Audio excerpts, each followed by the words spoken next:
Welcome. My name is Kathy Sheh, and I use she, her pronouns. I am an Asian American woman with wavy, long black hair and dark brown eyes. Against a neutral background, I'm wearing a black sweater today. And I am calling in from my home, the land of the Duwamish. And we definitely want to acknowledge all of um, the incredible work and service and humanity of all of our Indigenous tribes, not only in this region, but across the country, who have done so much to care for the land and to protect it, and to make it available for all of us who are here, for all of us to be here together in this space. I usually like to acknowledge the work that they've done for generations, for thousands and thousands and thousands of years, by encouraging all of us to continue to support their efforts, to continue to care for the land, to do what we can in addressing climate change, and to also support all of the living artists who are still here with us and do so much for our community. Um, uh, Here in Seattle, we have quite a number of organizations that we support through this program, including the Duwamish tribe. So we encourage all of you to get to know these organizations yourself and to engage with the art that they do. And in fact, art is such a vital part of their culture that they don't even really separate art from humanity and what it means to be human. So the more that we can do to support their artists and the work that they do in terms of caring for this land, that is the best way that we can acknowledge their contributions to the land that we live on. I am going to move to, I'm sharing my screen. And what I do encourage, though, is if people have questions along the way, to please feel free to type them into chat. That way you don't have to hold on to the question. And there will be several different points throughout today's presentation where we will go back through the chat, and Pinky, who is here with me today, will help call those into space. Okay. Give me a moment. And just so you know, we tested this just before you joined in. There will be a little black bar sometimes, and usually that black bar is because it's actually the Zoom messaging to me that's showing up. So hopefully it doesn't cover up any of the text, but that's what that is.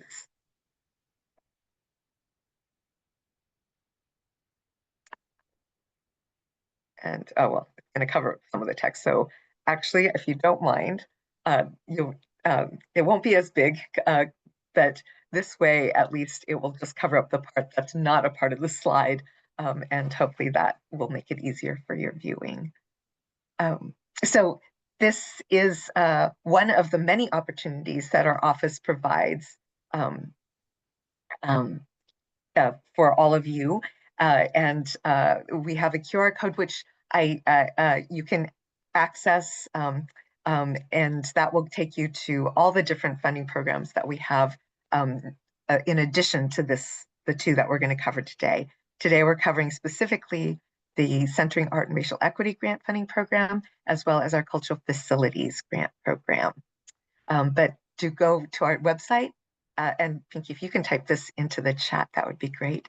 Seattle.gov/arts. And that will take you on there. You can find information about all the different programs that our office hosts. I want to always start off with just thanking all of you for being here. I know we all have very busy days and we want to respect your time as much as possible. Thank you so much for taking the time to be with us here in this virtual land. If you have questions, that's what today we really want to focus on. So I'm not going to go into everything in too much depth, but I will try to cover highlights, especially things I want to call to your attention. Everything I'm covering today is covered in many of the documents that we have provided as resources on our website for all of you.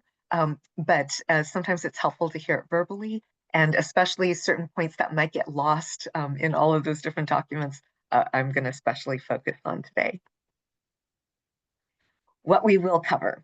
The first 30-ish minutes past this intro is really going to be focused on our Centering Art and Racial Equity grant in terms of some highlights for that program.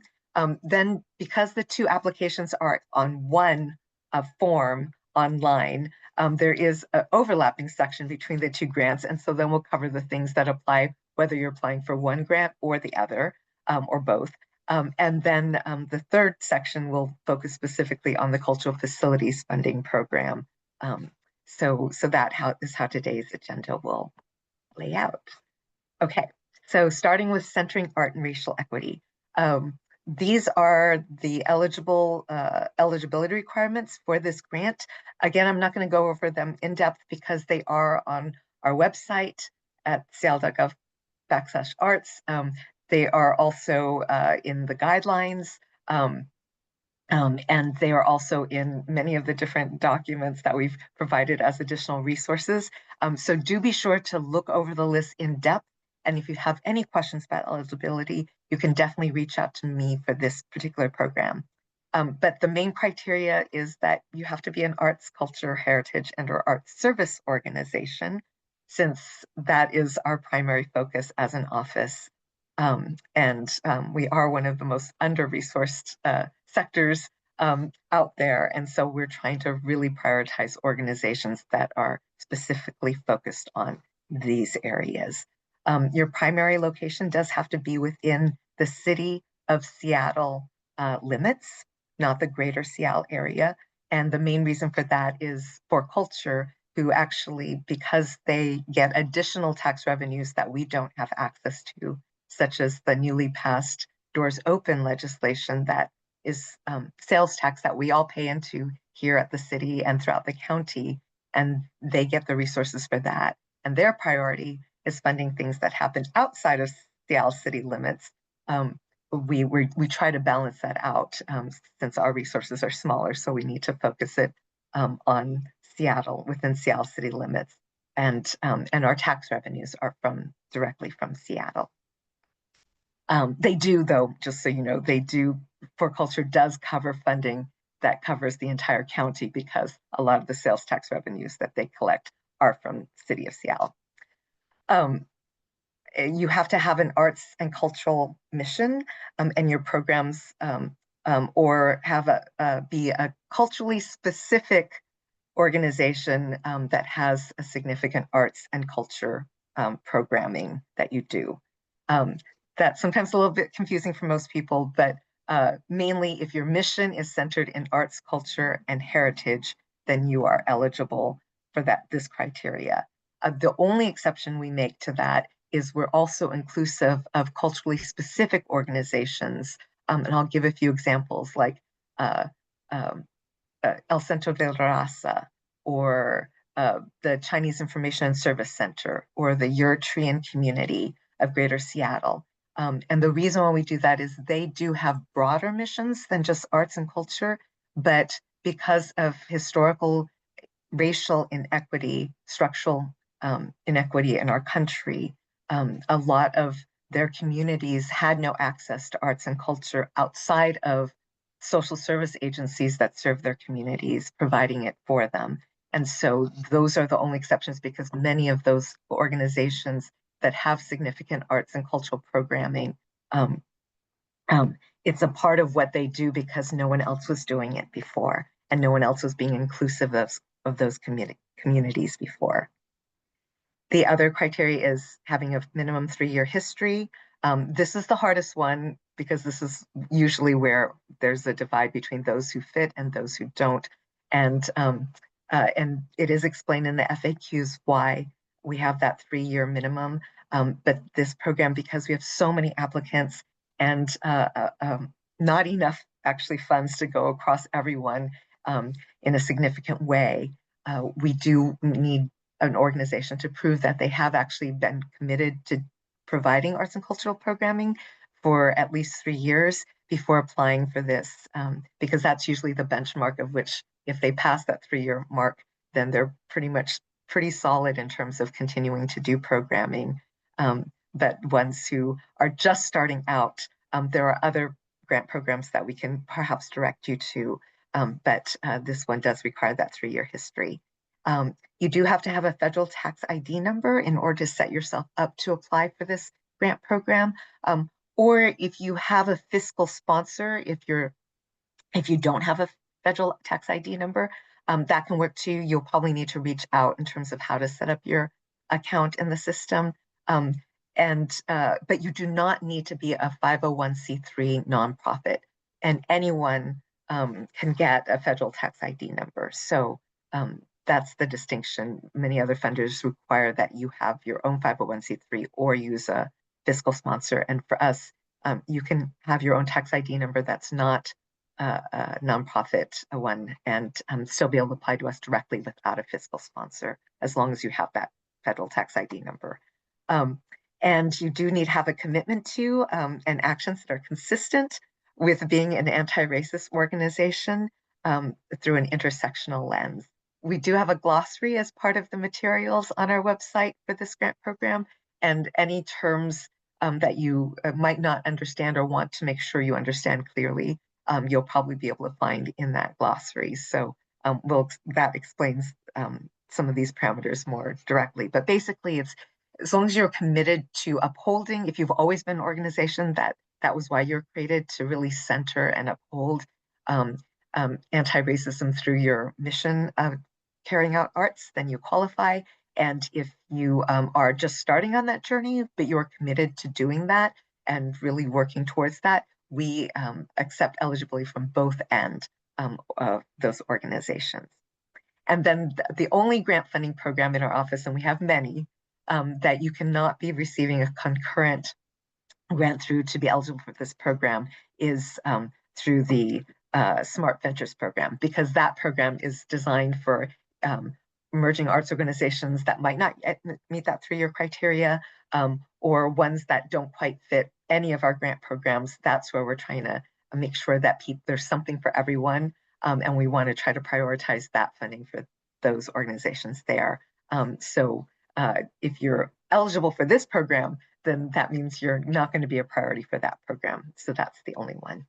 But all the other grant programs we have, you can apply to this and also get funding from other programs as well. Okay, so the most important thing in terms of how we have community panelists who evaluate and read all of your applications, and then they discuss them all and they score them. And that's how we determine who gets funding and at what levels of funding. So what they're looking at is the grant criteria and whether eligible organizations meet these, and the ones that score highest get more grant funding than ones who score lower. In this program, we do try to fund as broadly as possible. We're trying to model being as inclusive as possible. So what that means is that there's a good chance you'll get maybe some funding, but there's a lot of grants that are going to be really, really small, depending on how many organizations apply. But everyone will be evaluated through this same lens. So I would encourage you, if you read nothing else in the guidelines, to definitely read what these grant criteria are. And you don't have to address all the bullet points under each one, but the more that you can answer the questions asked in the application, focusing your answers based on these 4 criteria.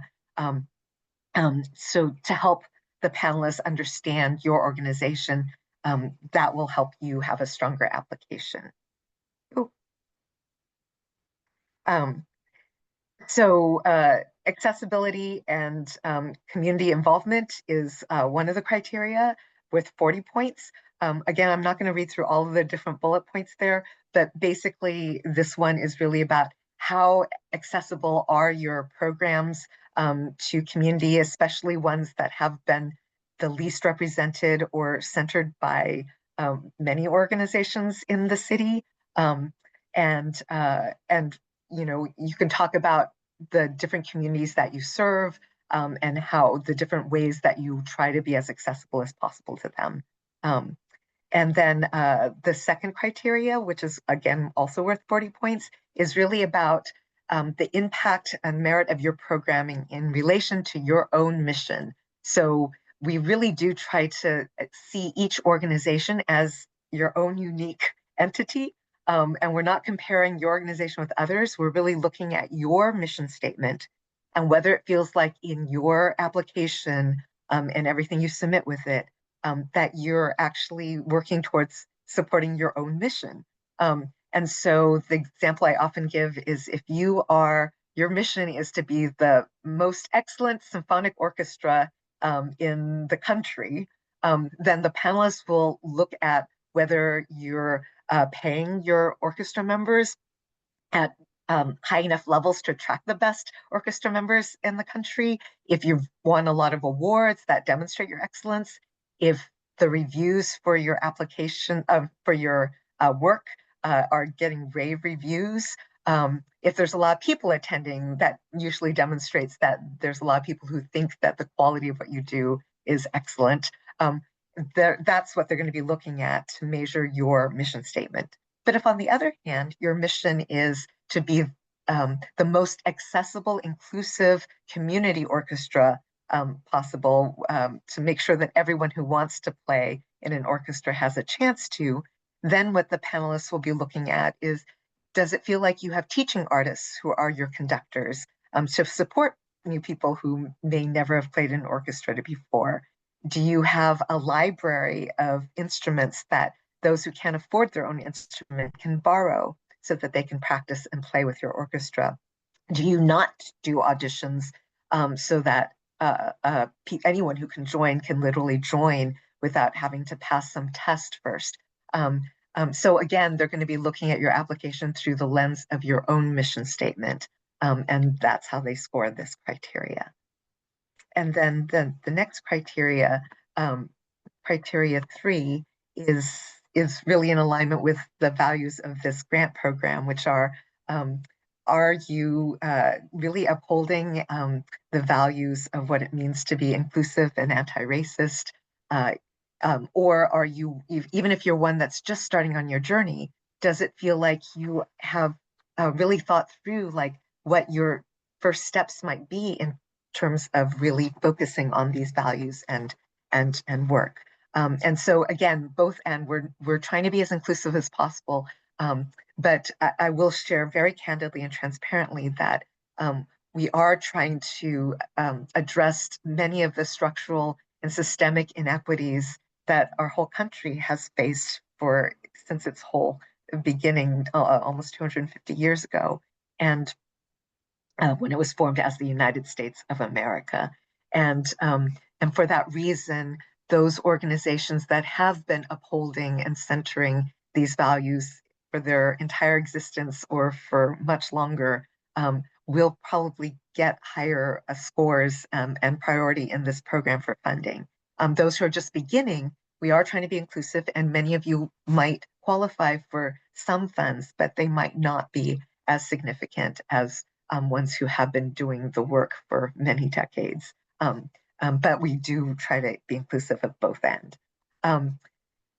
For the fourth criteria, it's about organizational resilience. And this, again, looking at the both end to be as inclusive as possible. You might be an organization that is well endowed, that has a huge cash reserve, that is earning interest, that supports a lot of your work, that has many deep pocket donors, a huge significant board of directors, lots of volunteers and people contributing to your organization. And that has allowed you to be resilient during times of challenge and be able to keep on bringing work to the community. On the other hand, you could be a small, tiny grassroots organization with no paid staff, all volunteers. And in fact, that's really how you've been able to keep doing programming, is through a lot of sweat equity. You might be barely making enough money to cover just your basic expenses, let alone pay anyone.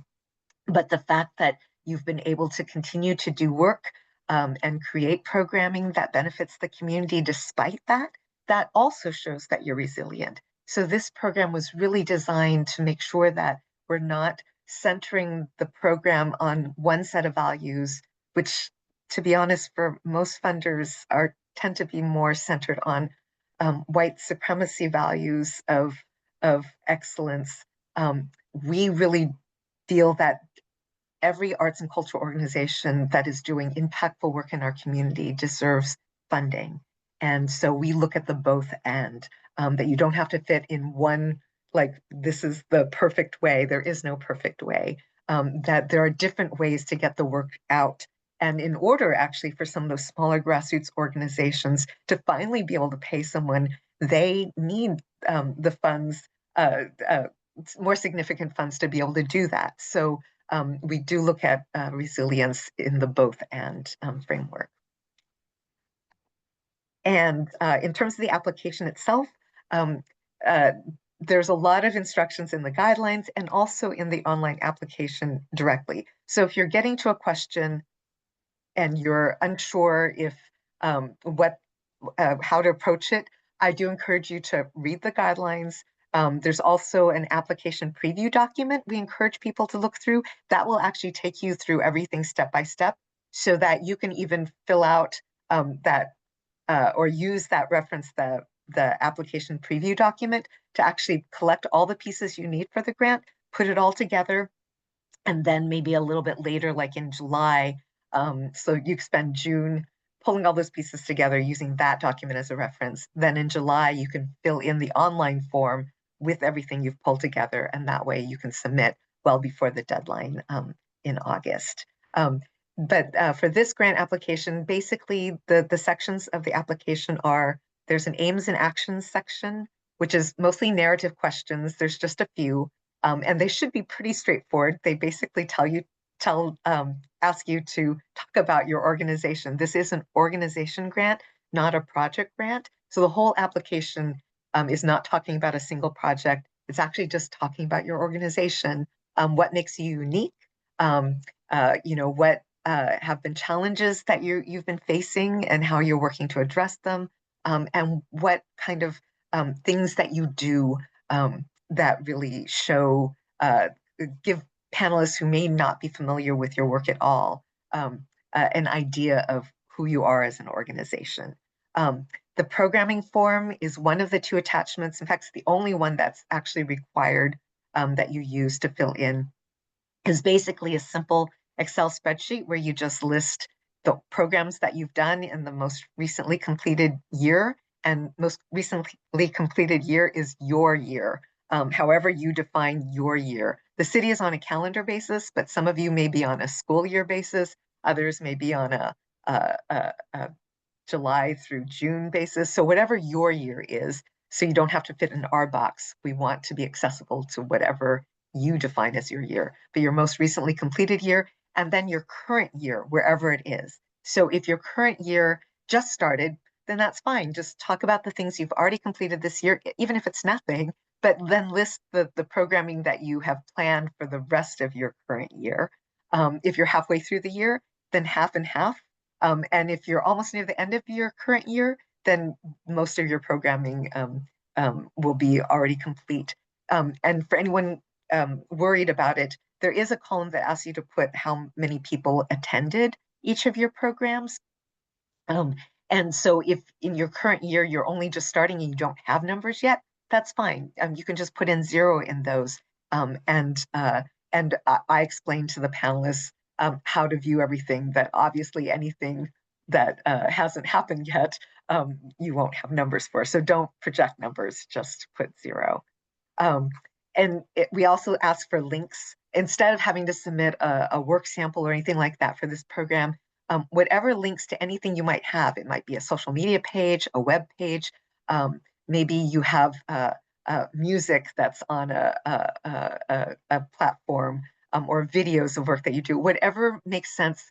Again, it's mostly to give the panelists a sense of who you are as an organization in a more sensorial way than just reading text. And anything from 1 to 3 links is fine. If it's a bunch of, if it's like a web page, maybe there's one particular page you want them to focus on, and that's where the direct link that I would encourage you to use. And then the financial documents. There is a template for an income and expense document that you can fill in if you don't already have one of your own. But That is optional. Instead, if you don't want to fill in that form, you can just upload whatever is your basic financial form. And the financials we're asking for that you attach are for your most recently completed fiscal year. And I know some organizations have frequently asked question is, well, we finished our fiscal year, but our board hasn't had a chance to review it and approve it. Then again, whatever feels the most comfortable for you. So if your board really doesn't want you to share anything until they've approved it, then share your previous most completed fiscal year, whatever makes sense again for your organization. It just again gives the panelists a chance to look at your budget and see if it aligns with what your mission is. And because a budget does show where your values as an organization is. There will be 3 questions in the application that asks for your total expenses and total income and the year that reflects. And instead of having you fill out 3 different budget forms, we just ask for the total amount of your income, total amount of your expenses, and then the year it reflects for the 3-year previous or 2 years previous, and then the one that you attach. So as an example, if your whole budget that you spent money on this year was 27,000, that's what you'd put in that one question. And if your total income for this year was 28,000, that's what you'd put down. And that's it. So you don't have to fill in multiple budget forms like some grants ask for. And then there is a note section to explain anything that might be odd. So for instance, if one of your years, your organization actually decided not to do any public programming because you really needed that time to reassess after COVID and you needed strategy planning time and you felt that that would be the healthiest way to better serve the community after that time, just specify the note. So otherwise, the panelists might be wondering why you showed income and expenses for one year and then there was 0 for the year in between and then income expense the year before. And you just need a quick note to just explain that. Anything that seems really unusual, or if you were looking at it and thought, well, that might not make sense for someone who doesn't know your organization, encourage you to make any financial notes you need to. And then the bulk of this application is really on our racial equity portion, where if you were going to prioritize something, this might be the section to highlight just a little bit more and spend a little bit more time on. Basically, the way we look at this application is that this application is really a chance for you to possibly get awarded some grant funds to be able to do your own racial equity self-assessment of your organization. As opposed to many people here locally, especially after COVID, they were hiring consultants to do this work for them and spending thousands and thousands of dollars to do that. So this is a free tool that we've created specifically for all of you to use to invite the conversation between leadership staff and all your staff or your board, or even inviting some artists and community in, whatever feels comfortable for where you are at as an organization. To basically go through the assessment. There's a whole tool that kind of gives you a spectrum of what it means to be anti-racist and inclusive and accessible. And it's just an opportunity to really have those conversations in your organization. If you've been centering racial equity since your entire existence, this actually should be a fairly easy exercise to really just talk and check in about how your organization's doing, especially in a world that doesn't seem to always support that. If you're an organization just starting on the journey, this is usually the first step that many organizations need to take in order to figure out what might be your best next step. So we really do encourage you, that's why we give you 2.5 months to do this application, to really take a little bit of time and to try to go through this process. Even if you've never done something like this before, in fact, that's exactly why you should be doing this. So we do know that this takes a lot of time to do, but we do feel that that's the best way to really start on your journey. And for those who have always been doing this and you feel like you're in a good place, then it's a chance for your organization to celebrate all that you've been doing and upholding that supports so many. And so it's your chance to do either or depending on where your organization is at. And then that is the main stuff I want to highlight in just the specifically Centering Art and Racial Equity grant program. Um, so now we have a little bit of time for questions and want to see, Pinky, have there been any in the chat? There have not been any in the chat. Okay. Give anyone an opportunity if you want to either come onto mic directly or come onto video. Um, we do have the ASL interpreters who can also facilitate um, any interpretation for questions if people might need that. Or you can drop them into the chat now. Okay, I see one. Thank you. If our organization was established in October 2022, do we qualify for the 3 years? Um, Great question. The that one, you're right on the border. I have been telling people technically, like, consider the August 5th deadline and 3 years back from that. But I would say that based on an October 2022, where you're just missing it by a few months, and especially since the panel for this one, because we have to do a panel process for the cultural facilities program first. We don't have enough staff to do them both simultaneously, that the panel process for this one will actually be a little bit later. So I will say here that anyone who has a start date of between August and even through December of 2022, you'll be in a little bit of gray areas. So, but I would say to strongly encourage you to go ahead and submit, because you're so close in the border that unless we get a huge, overwhelming number of applications beyond what we were expecting, um, we would still consider your application. Um, and like I said, we really do try to be as inclusive as possible. It's just we have so many applicants now, and our funding has been pretty level. And I'm actually going to be really transparent for a moment here. Right now, because our funding for this program is funded through admissions tax, which is hugely dependent on tourism.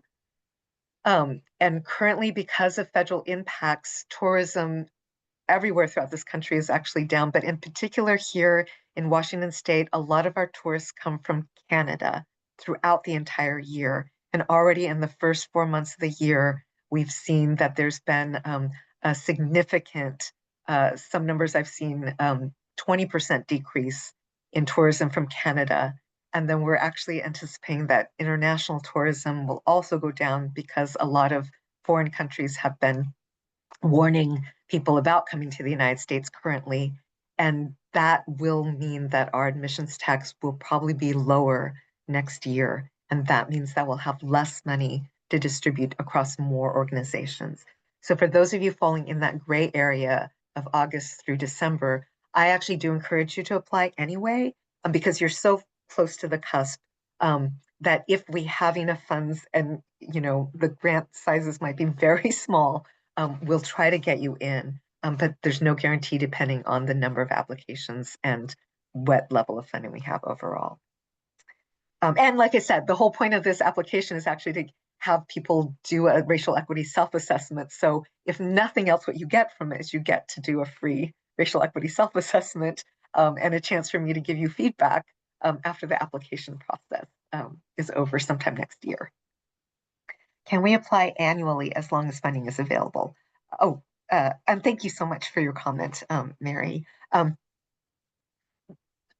Okay, this is not anywhere in the guidelines because, to be honest, I've been spending most of this last 2 years actually defending. This program was the first grant program in the region for arts funding, where we provided 3 years of funding for every application. So you apply 1 year, and then you don't have to apply again for 3 more years, and you get funding automatically each year. Now, finally, this year, for Culture and Arts Fund and other funders are finally coming on board, which we've been encouraging them to do for over a decade. And now they're finally offering 3 year programming. Ironically, at the same time, because of, I won't go into detail here, but because of other funding resources and our city being in a challenging budget situation, we have not been given approval yet from our budget office to allow for 3 years of funding. So what we've been told is we can guarantee 1 year, and depending on where budget goes after that, we'll see. I will do everything in my power that if we have budget, then we will just extend the awards through the year after that and the year after that. Um, but that is something that does take approval that's beyond actually above our office. So that I have not been able to get approval yet before we send out the guidelines and open this up. So all I can guarantee right now is 1 year, but I will do everything I can to make sure it's longer than that, as long as we still have this program existing after 2026. Okay. I will move on with the slide deck to the overlapping areas. So for those applying for both centering art and racial equity and cultural facilities, um, uh, we're trying to save people time who would be interested in applying for both by having it all on one application. So there is a section that it's the same questions for both applications, and that's why we thought it would be helpful to have it all in one so you can save yourselves time overall to do it. So I will warn you that if you are applying for both, because it's two applications in one, um, it will take longer time, and to definitely schedule and give yourself enough time to be able to complete both. Otherwise, it will feel like a lot. And I would encourage you to actually finish the one that is the most important for you first, and then finish the other one after that. You'll check boxes. So unless you know for sure you can definitely finish both, um, it might help you to focus on one and then the other by just checking that box and then later going back and then checking the other box as well. And then the right questions will open up for you. But you want to give yourself plenty of time and a break in between so that you're refreshed in applying for both. Okay, so I'm going to share my screen again.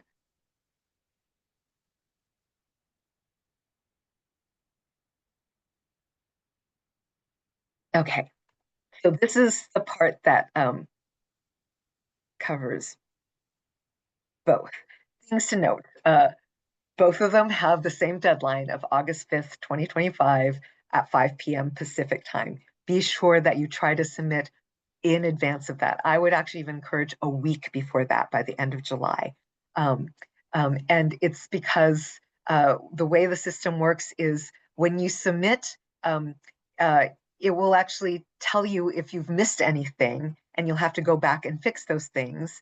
And then once you try to submit again, um, there might be a couple more things that it will tell you that you need to go back and look at. And usually the things that it's telling you are where you've missed something, where it's a required question. Throughout the application, there are bolded questions, and those are all required. And then there's some unbolded ones, not a lot, but a few unbolded ones that are optional. You need to make sure you fill in all the bolded ones in order for it to submit. But you want to give yourself time. If you wait until the last hour to do that, then you will end up feeling like, oh no, you submit like at 4:55 p.m. and then it gives you a whole list of 5 different things you have to go back and fix. You don't want to put yourself under that time crunch. So definitely try to submit like a week in advance so that you have time, especially if it's something like you're missing like the programming form, and you need to go back and download that and fill that in and then save it and then upload it. You want to make sure you're giving yourself sufficient time to fix all the things so that you can submit. And then we do have different program managers for each program. I'll be introducing Pinky in a little bit when we talk about cultural facilities funding, but these are the email addresses to reach us by. Again, our email addresses are listed throughout the guidelines, all the materials on the website, and on the online application itself. So do use the correct email address for the program that you're interested in applying for. And if it's both, go ahead and send us both an email at the same time if you have questions on either. And that way we can make sure we're each addressing your question as directly and quickly as possible. Okay, so the steps to apply. So again, for both is you want to read the guidelines, and I strongly encourage that You go to that materials webpage. If you go to our main website, there is at the very top, there's under the photo, there is a material section to definitely click into that and look at all the resources available for either program so that it sets you up best for success. It might feel like, oh, wow, there's a lot of stuff to go through. Just at least know what's there so that when you're working on the application, say you're working on it in the middle of the night, and you're not going to get a response right away at that time of night. Uh, uh, that way, if that's the only time you have to work on it, then you've got some resources that you can go to for supporting you even at that time of night, and it's going to be through those documents. There is an application preview document for both programs, and it's basically an entire outline of each application so that you know what you need to pull together before you even go into the online system. And like I said, I would give everyone the general guidance of June, try to pull all those things together. July, try to get logged in and start the application and copy and paste everything into the form online. And then that way you can submit before the August 5th deadline. Um, and oh, I also always encourage that, especially if you have other volunteers or other staff that might be focused on finance or like programming, if when you look at the pieces that you'll need for the grant application, if you know you're going to need like, oh, that budget from your finance person or your volunteer treasurer, reach out to them as early as possible so that they're not scrambling at the last minute, which will only force you to scramble at the last minute. Reach out to them really early on, and that way everyone has a heads up. And even if they're not able to get to you until much later, at least they've been given the time. Um, and make sure that you have an account in the City of Seattle's online grant system. Um, um, and what we really encourage, I did send an email to all the current recipients to confirm that you all do have an account in the system. Um, if you don't already have an account in the system, a lot of people don't know how to figure that out. So what we say the easiest thing is don't try to figure it out yourself. Just reach out to Pinky for Cultural Facilities Program or me for Centering Art and Racial Equity Program and ask us to look up if you already have an account in the system. Because I've already had a number of people do that, and half the people who reached out to me did not have an account. So I was able to set them up for what steps they need to take first to start an account.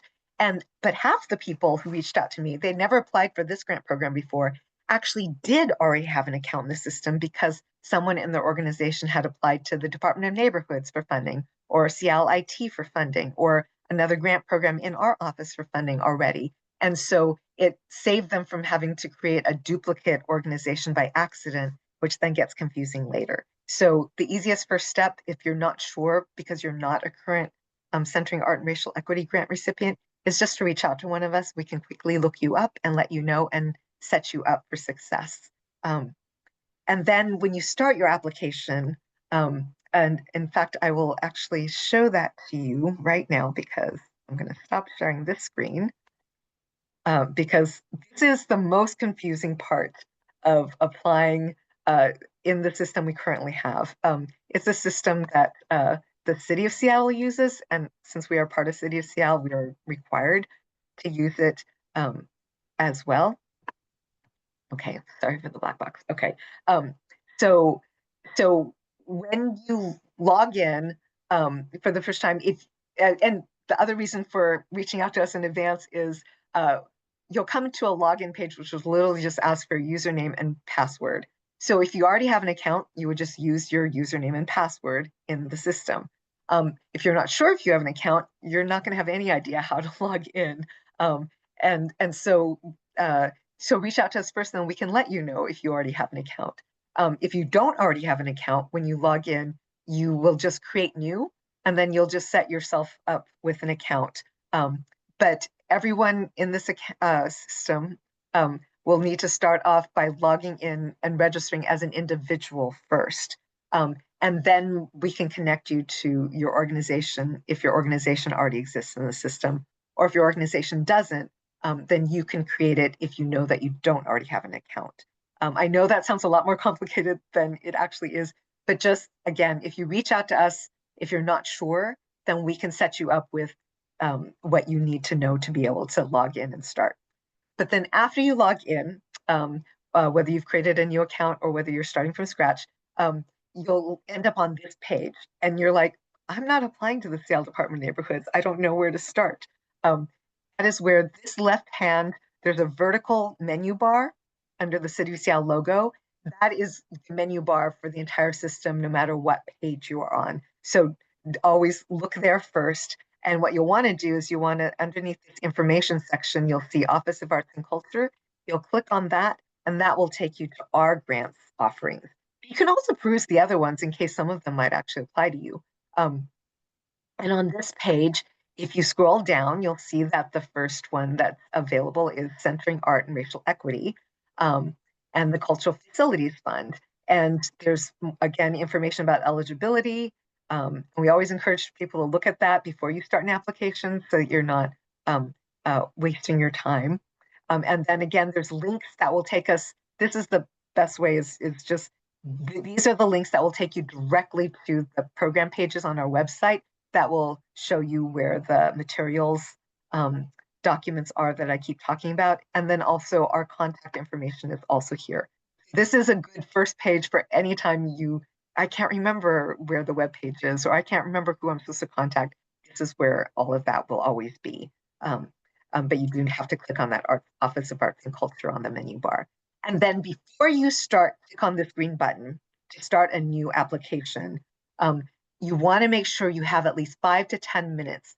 I know a lot of people like to just click in just to look at the application first, but that's why we've created the application preview documents that you can find on our website, so that you have all that without having to start an application. But when you start an application, you want to make sure that you have 5 or 10 minutes because there's a very specific step you have to take. Otherwise, you'll never find your application again without reaching out to us. So pretend I'm clicking on that green button, but since I already have a test application in progress, I'm going to actually click in there instead. So when you start an application, I'm just going to click on, I have a lot of test applications. You're going to scroll down. Oops, sorry. And whenever you see that spinning icon, it does mean it's working. So you just have to be patient. So when you start an application, the most important thing before you save and log out, especially before you log out, is you'll want to scroll down to, there's a question. So there's an organization information section, which is near the top, but not quite the top. And there's a field called organization name.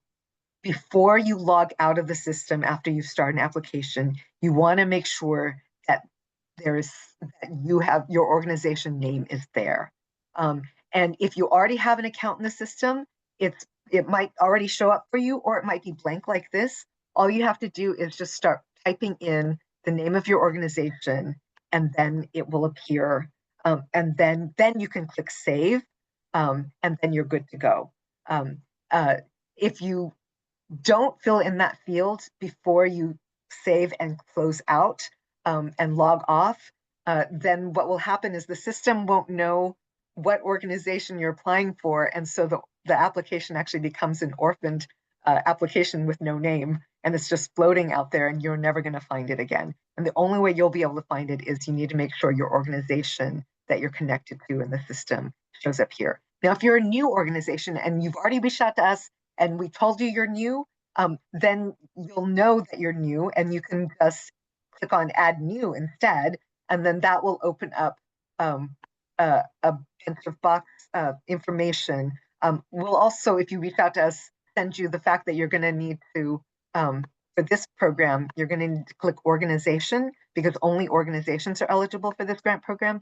You're going to need your organization name, your federal tax ID number, and a lot of this stuff is not bolded, which means it's not required. You are going to need to select what you're interested in. So most people will select arts and culture. and then your mailing address, city, zip code, email address for your organization. Everything else is optional. So that's the information we'll send you that you're going to need, and you want to make sure you select all those things, and then you're going to hit save. Um, and then it will show up here, and then you can click save here, and then save and close and log out, and then you'll always be able to find your application again. The way that you find your application after you've started the application, and like I said, if this all sounds really complicated, this is the most difficult thing about really doing these applications, is just getting set up.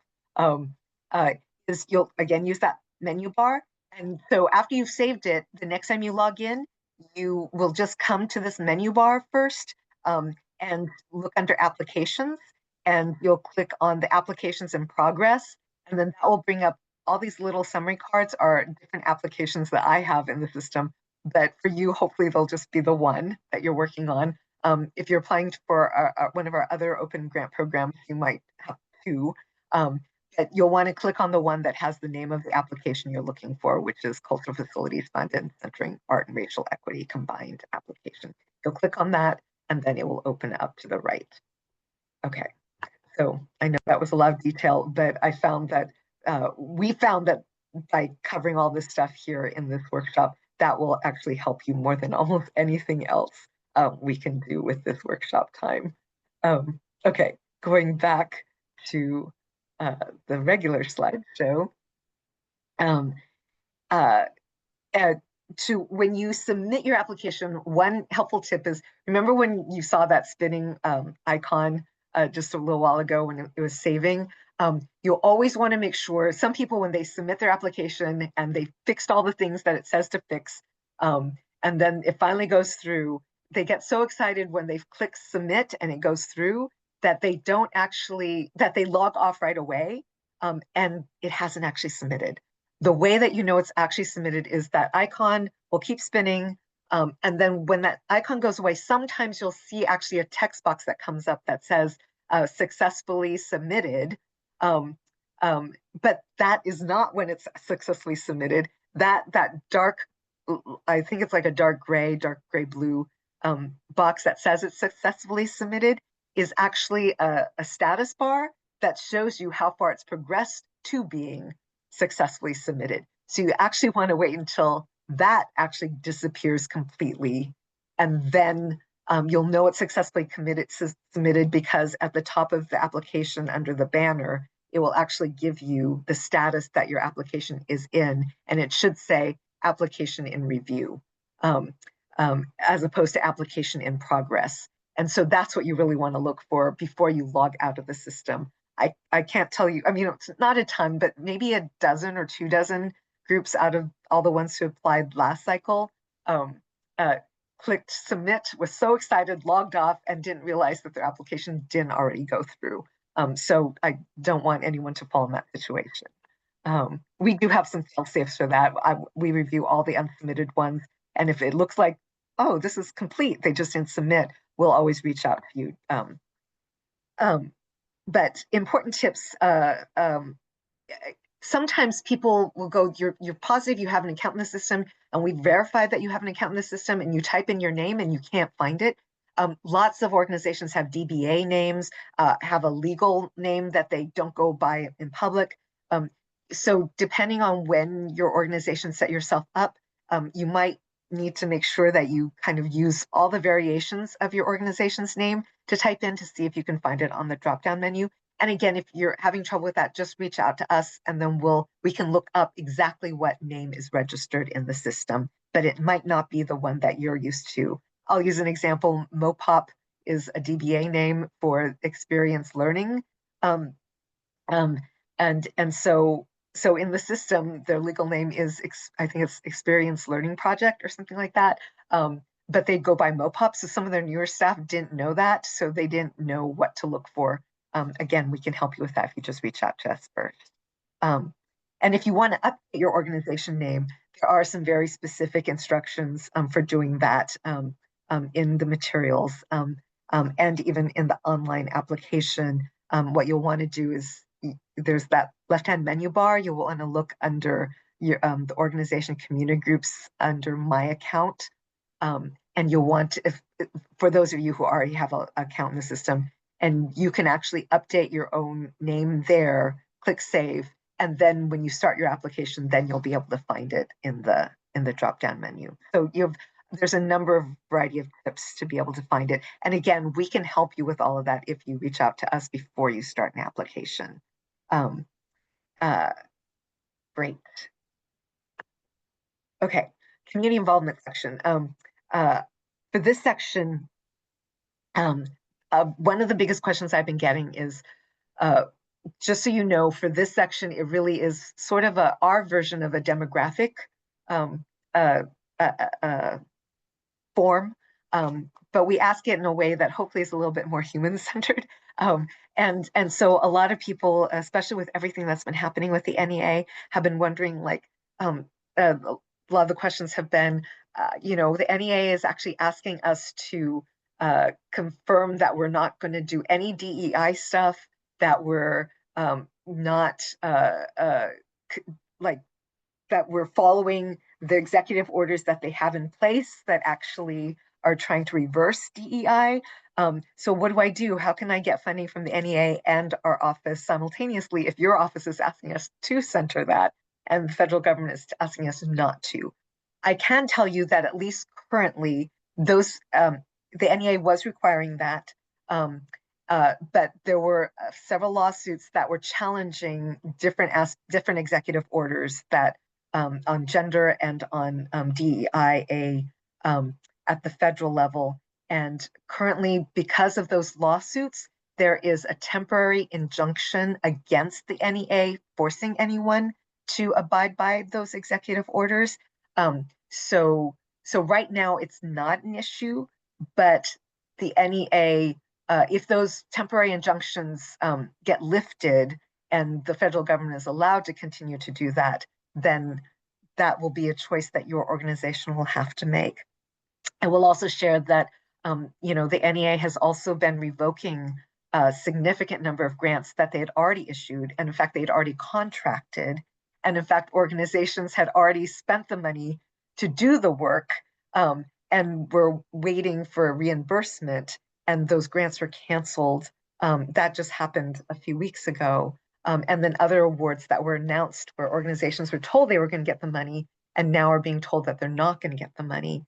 And over 50% of their staff has been let go.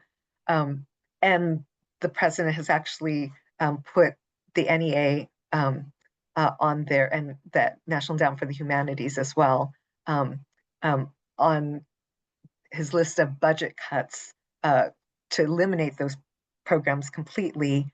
Um, uh, Everything keeps changing every day, but I would encourage organizations, you're going to have to make your own evaluation of whether you feel that even your chances, even if you did apply, of getting funding are going to be worth it or not. So that is a decision up to you. I can't make that for you. I will say that for the city of Seattle, from our mayor to our city council to all of our staff in our office, we are committed to continuing to center vital need for racial equity at all of the intersections with our transgender communities, our immigrant communities, um, um, our communities of people who are disabled, and we're not going to back down from that. And so this is what this grant program is centering. And so if you do not feel comfortable applying because of possibly losing NEA funding, again, that would be your choice. But we're going to stand firm.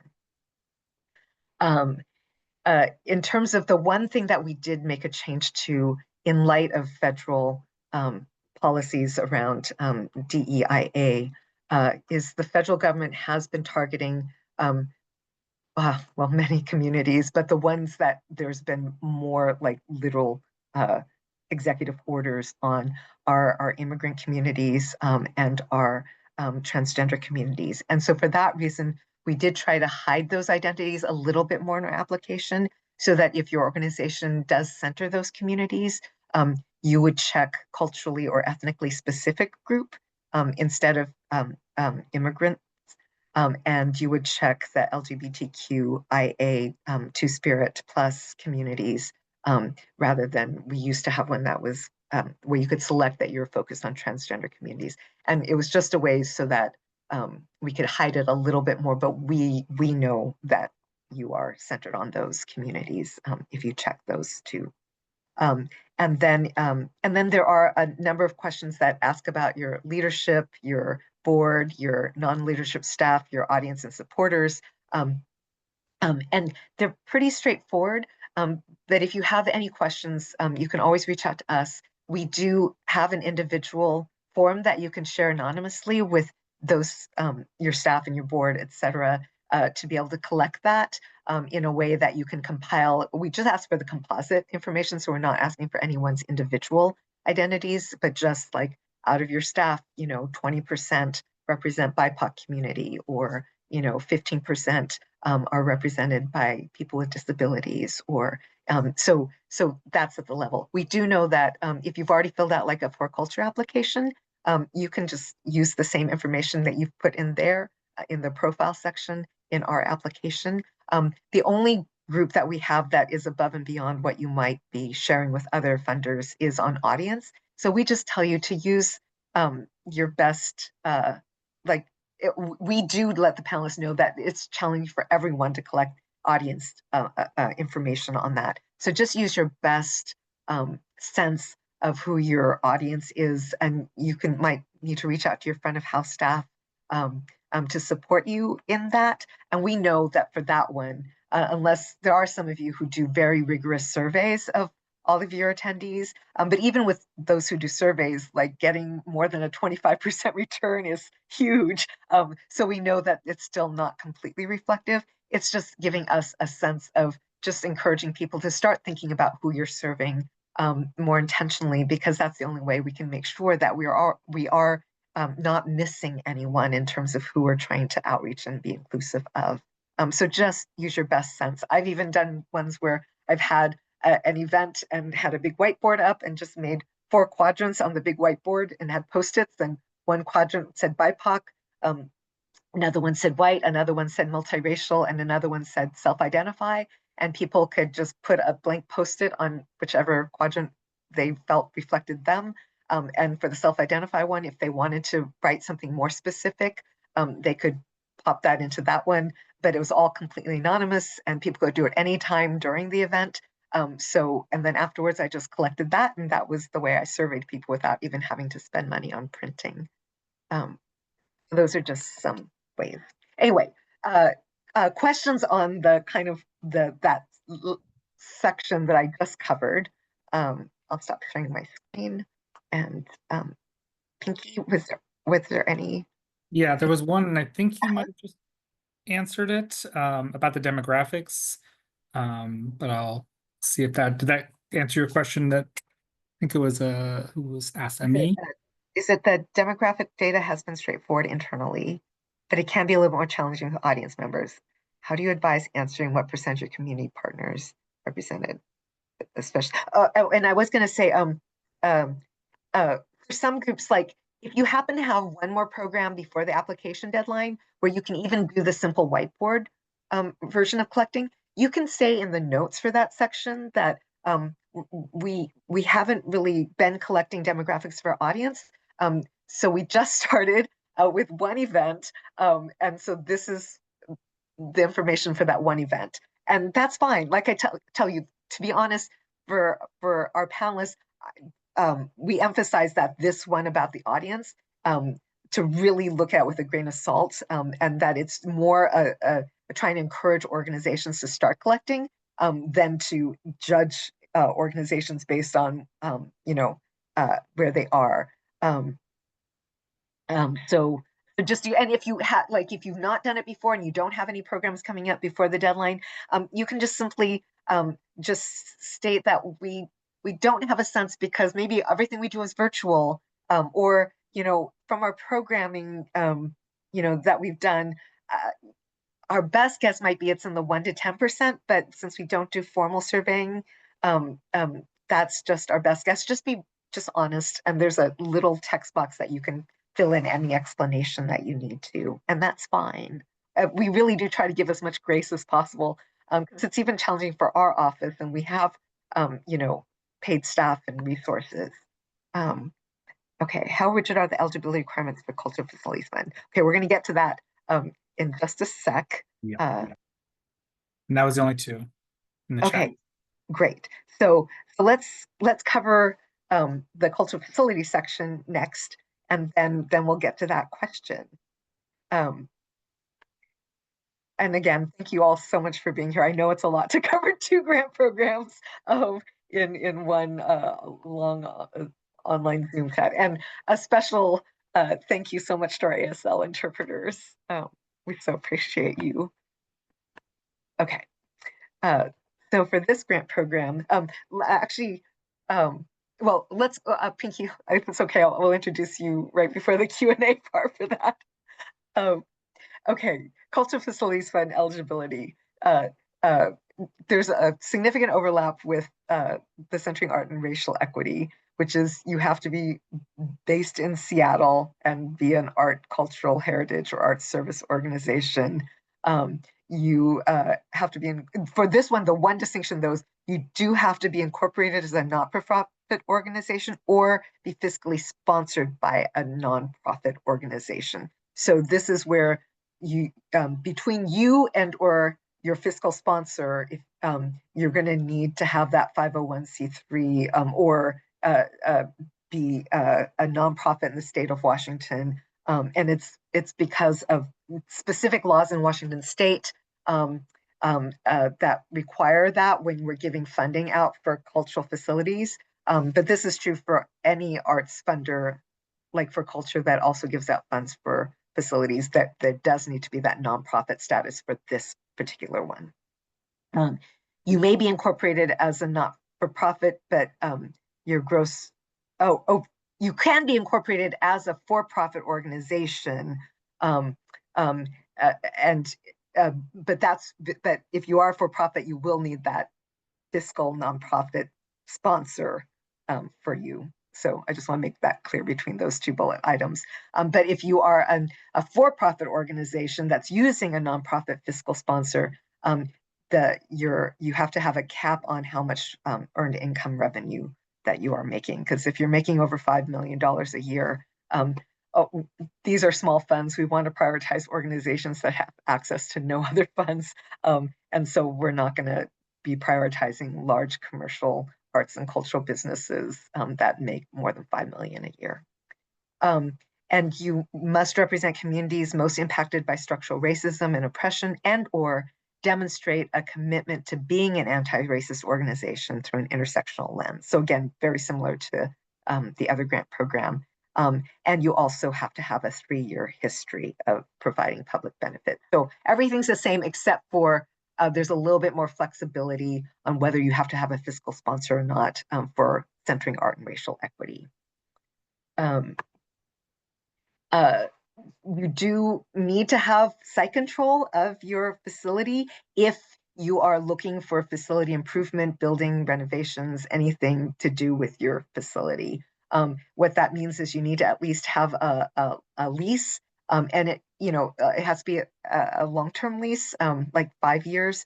But even if you're like in year 4 of a 5-year lease, as long as you can get a letter from your landlord saying that you will be able to extend at the end of that year, that is what we're looking for. And it's mainly because in the past there have been organizations who apply, they get funding from us, significant funding, they do a whole renovation, and they only had a year-to-year lease. And then their landlord goes, oh, look, this is a great space now, I can sell it for market value. And then the arts and cultural organization loses the space. And then it's not available, and the funding's not available to have benefited our art and cultural sector. And since our funding is very, very limited, we don't have a ton. Again, we want to prioritize what's going to be the best interest for our arts and culture ecosystem in the near term. And even though we would have loved to have supported you, but if you only have a year-to-year lease, it's actually lots of times it's not going to benefit you much longer than a year, and it will actually take away funds that another organization who did have a long-term lease could have made available, and then that facility is available for broader community to use as well. The only exception to that, having site control, is you can use these funds to apply for doing a feasibility study or getting some architectural renderings, or trying to make sure, like, is this the right move to make, like, to actually even do a project before starting a big capital campaign. It's helpful to kind of put together a plan for it, and this can help you with that. And that's where you don't have to have site control because you might not already have the space yet. You do need to also demonstrate that you have ongoing programming in Seattle, a history of that. And you do have to have a federal tax ID number, a City of Seattle business license, and be based in the City of Seattle. And again, it's all about making sure that these funds are so small, especially compared to what For Culture has in terms of their tax revenue sources to fund for these same things.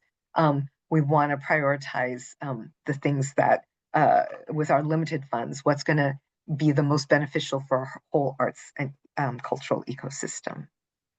And then for this grant, the priorities are definitely the site has to be in Seattle city limits, not the greater Seattle area.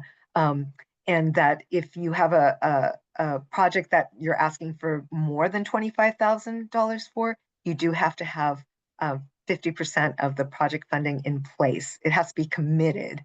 You might not have received it yet, but we do need some demonstration that someone has already guaranteed you, like, you're going to get like another grant that's covering the other 50%.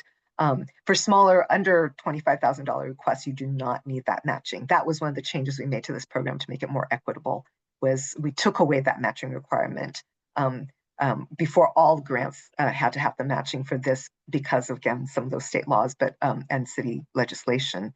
But for this one, to make it more equitable, we were able to defend that anyone who was asking for less than $25,000 could just actually apply for this fund and use all of it to cover that project without having to raise additional funds. And then it does need to be a project that won't start, at least the portion that you're applying for, if it's part of a larger project, until after January. And it does have to finish before December 31st, 2027. So you basically have 2 years to complete it. So if you have a huge project that's going to start before then and after then find some part of it that you can focus on within these 2 years. And that's what you want to focus on in your application. And then we really want you to, this will help strengthen your application for the panelists, because they're going to be weighing a lot of applications and trying to figure out how to decide which ones deserve the funding or need the funding the most. So to address at least 2 or more of these priorities in your application, and the more that you can address, actually, it will strengthen your application even more, which is that you're demonstrating that the project will increase investment in communities that are most impacted by structural racism and oppression, that you have an urgent remodeling request, like your roof has caved in, or something like that, that you need to renovate it right away. Otherwise, or you're creating new facilities. And for instance, if you need just that last $20,000 to purchase that building, and you've already got all the other funding in place, and you just need that last $20,000, and that's why it's urgent, because if you don't get that $20,000, you're going to lose being able to purchase that building. That would be considered urgent. That you're doing improvements to historic building, that you're allowing for significant organizational growth. Like, maybe you've been limited in what you've been able to offer community because you only have a small office space, and now you have a chance to actually expand into the building next door and actually have a performance venue or an exhibit space. That would be an example of that. That you're actually focusing your project on making improvements per the Americans with Disabilities Act.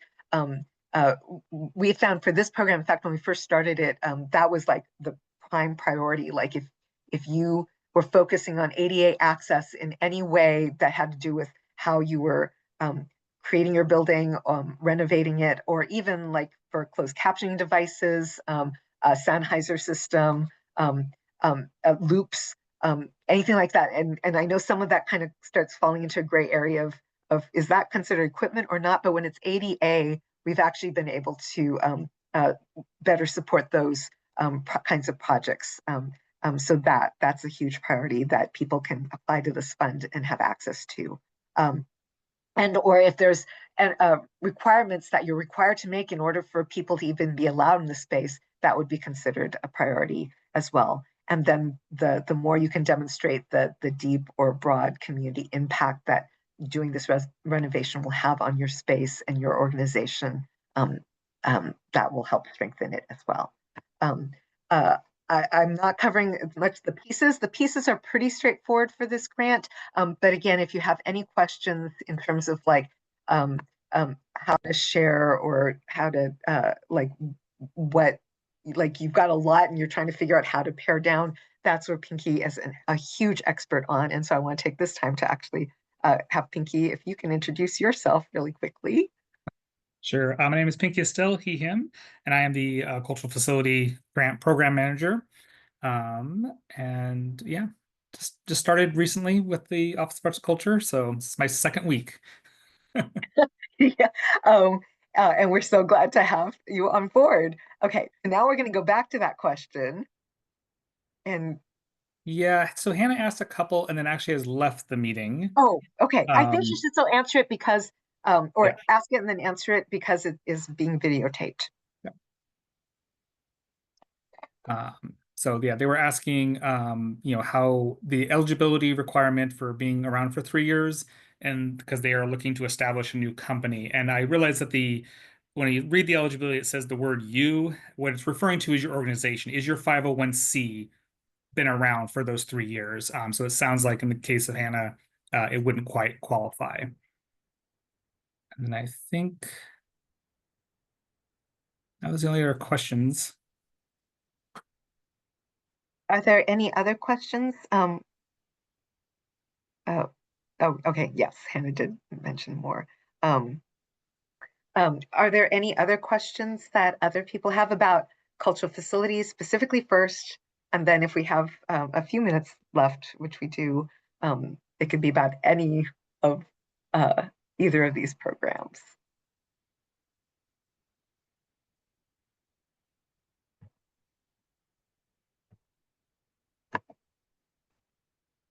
Then I am going to actually drop uh, a couple of links into the chat.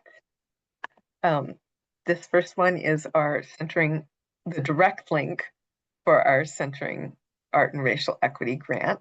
Um, and so that you can uh, go to it, and then you'll see that there's, if you scroll down past the bright, beautiful um, photo, um, uh, courtesy of Seattle Men's Chorus, you can see that there's the material section, and if you click into that, that will take you to the page for that.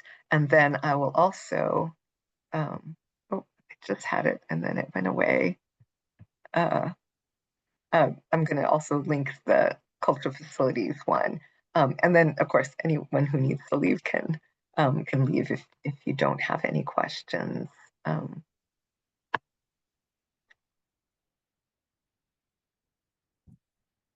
okay, and then here is the direct link for the cultural facilities program. Okay, and there's another question from Caroline in the Yeah. chat. Yeah, so for 50% of the funding requirement, could that funding include organization-owned funds or restricted grant funding? Yes, if you have funds in bank that have already been raised, absolutely.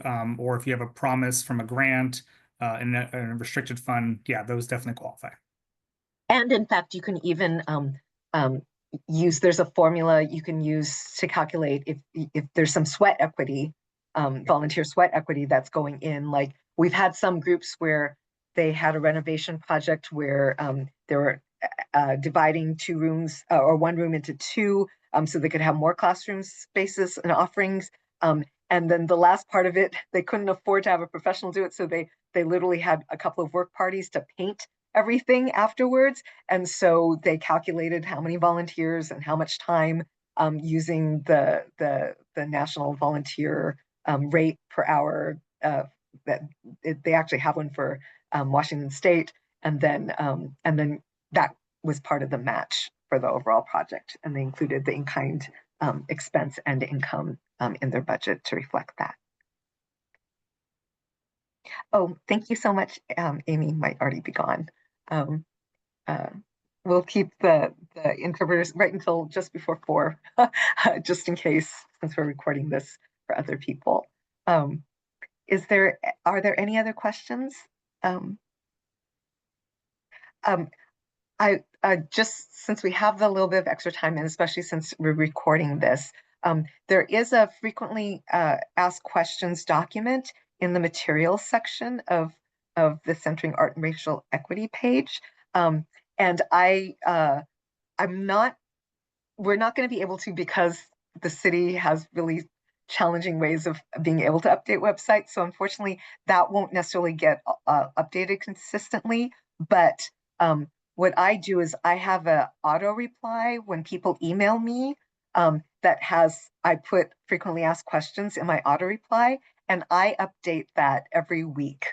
So when I start hearing a lot of questions from people that are similar, I will actually add those to that FAQs. So I encourage anyone, if you're reaching out to me with a question, to reach out to me, because then you can always scan that FAQ, and a lot of them might cover the exact question that you have.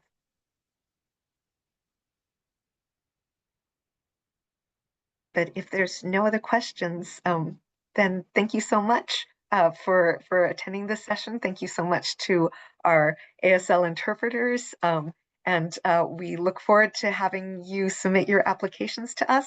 And hopefully we'll be reaching out to you again after that process. Oh, I might as well bring that up. So it does say it in the guidelines, but sometimes people miss this, that for the Cultural Facilities Fund, you will hear by November, uh, uh, we're not sure when in November, but sometime in November, if you have been selected for funding or not.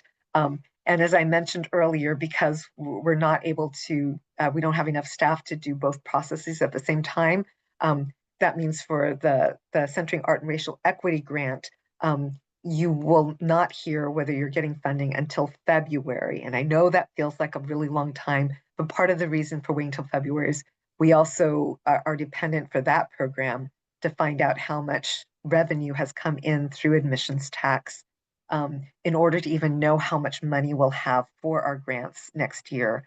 And so we'll try to let you know one way or the other if you're getting funding. We might not have the exact amounts yet by February, but we will at least try to let you all know if you're on the list for funding or not. Great. Okay. Thank you all so much. Enjoy the rest of your day. And Thank I'm going to you. stop recording, and then